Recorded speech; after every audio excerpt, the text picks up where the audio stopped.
faire des, euh, des mauvais matchs. Euh, Honnêtement, je ne pensais pas que ça allait arriver aussi rapidement. Mais si cette défaite et cette prestation, ça peut nous servir pour la suite, pour ne plus reproduire ce genre de match pour le reste de la saison, c'est bien que ça arrive tôt. Et c'est bien que ce soit un adversaire comme Monaco, parce que automatiquement, quand on entend Monaco, on se dit que c'est une grosse affiche. Donc forcément, il y a, il y a à être plus concentré pour essayer de faire le meilleur match possible. Mais en tant que professionnel, on doit être focus sur n'importe quel adversaire.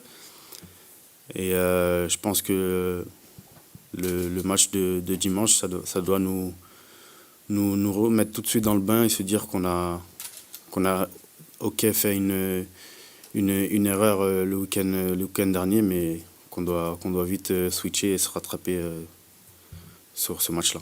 Du côté des joueurs, comment vous l'avez expliqué ou tenté d'expliquer ce non-match à Toulouse?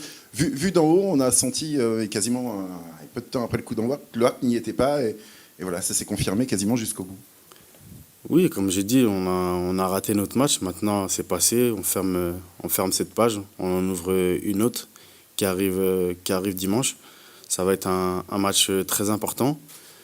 Et des fois, il n'y a pas forcément de mots à se dire. Juste avec le regard, on sait chacun qu'on n'était pas dans notre partie. Et comme j'ai dit, ça peut arriver. Mais on doit se servir de ce genre de match-là pour avancer.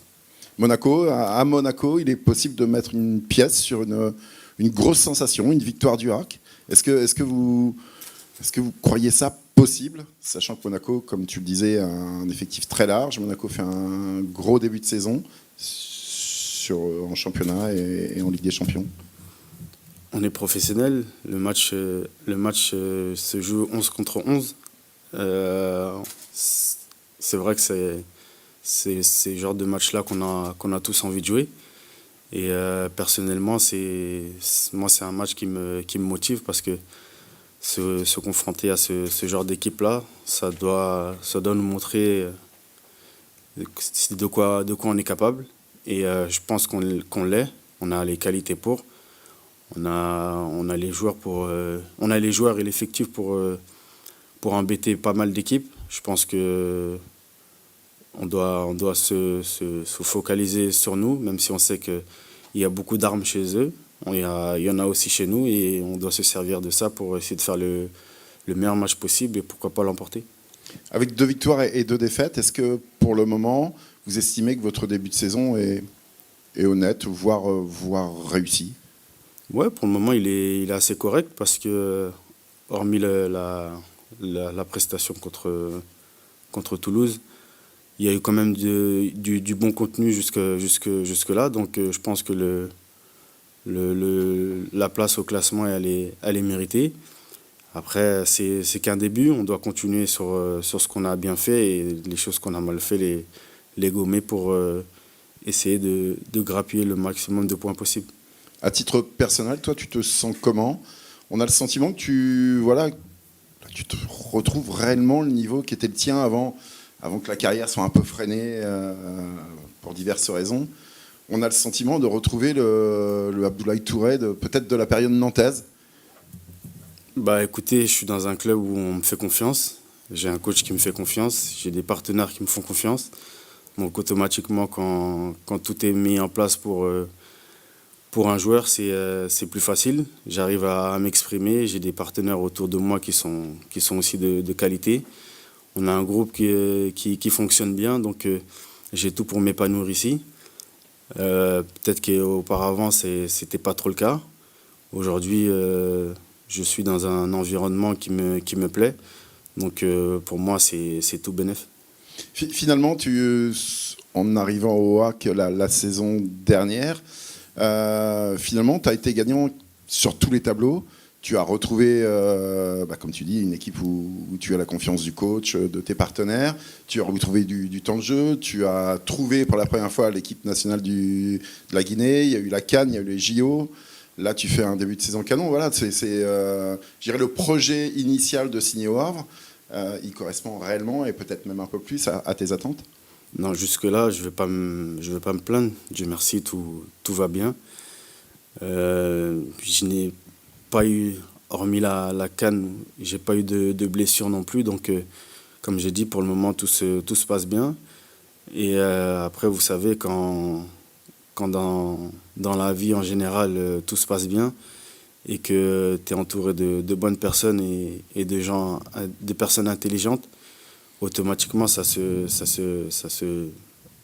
répercute sur le terrain. Et on peut le voir aujourd'hui, je suis quelqu'un d'épanoui et j'espère que ça va continuer. Et tu es déjà en course, en lice, pour le titre de meilleur buteur du HAC cette saison. J'ai des objectifs personnels, après...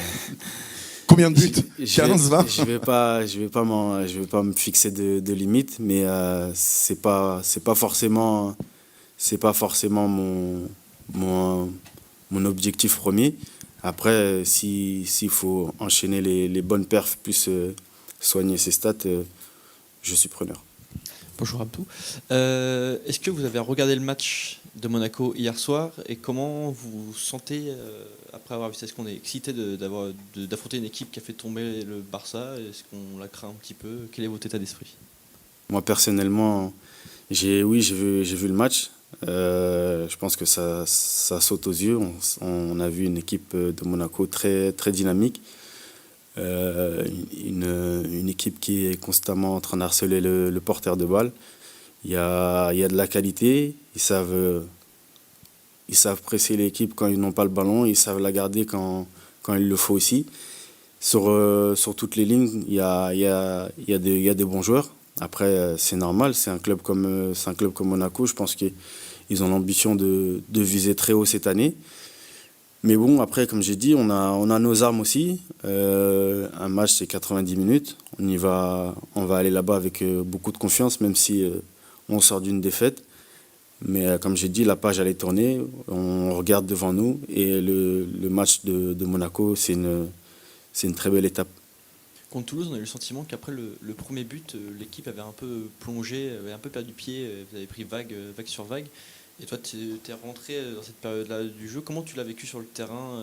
Comment tu expliques que vous n'avez pas réussi à sortir la tête de l'eau et pourquoi pas pousser pour aller chercher l'égalisation? Après, comme j'ai dit, on ne va pas se mentir. Le match de Toulouse, il n'a pas été bon du début jusqu'à la fin. Et forcément, quand tu n'es pas bon pendant 60 minutes, la meilleure punition, si je peux dire, c'est de prendre un but. Et c'est ce qu'on craignait et c'est ce qui est arrivé. Et après, quand tu n'es pas dans un bon jour, c'est difficile de revenir après un score, même si l'ambition, elle est toujours celle-ci de réduire l'écart. Mais on n'était pas dans notre assiette, si je peux dire. Donc maintenant, on doit se servir de ce genre de match-là. On sait qu'on n'était pas à